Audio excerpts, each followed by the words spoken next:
Merci, Monsieur le Président. Oui, en fait, moi j'ai un amendement de repli pour la suite, mais qui correspond tout à fait à l'esprit de ce qui a été présenté.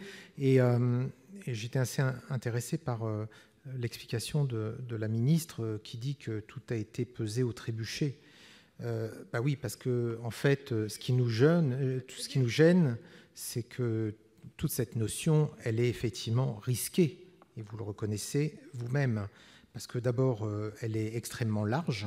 Ça signifie que tout dirigeant de société doit, entre autres, évaluer, avant toute prise de décision, son impact sur l'emploi, la santé, la formation, l'identité de traitement, la pollution, le changement climatique. Ceci n'est qu'une petite partie d'une liste de facteurs qui serait à étudier. Ensuite, comme toute obligation de moyens, il convient de se ménager la preuve que cette dernière a bien été remplie.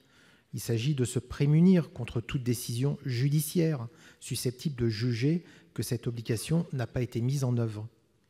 Et tout ça est irréaliste pour une TPE, une PME.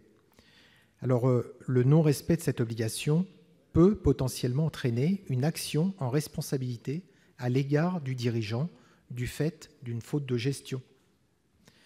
Mais ce qui est intéressant, c'est si on regarde votre étude d'impact, parce qu'elle-même, elle précise que les conséquences sur la responsabilité de la société et du dirigeant sont difficiles à anticiper. Donc voilà, tout ça pour dire que je pense que vous avez raison, que moi je soutiendrai votre amendement. À défaut, j'espère qu'on votera l'amendement de repli, mais qui va dans le même sens. Je vous remercie. Collègue, Monsieur Laménie, pour explication de vote.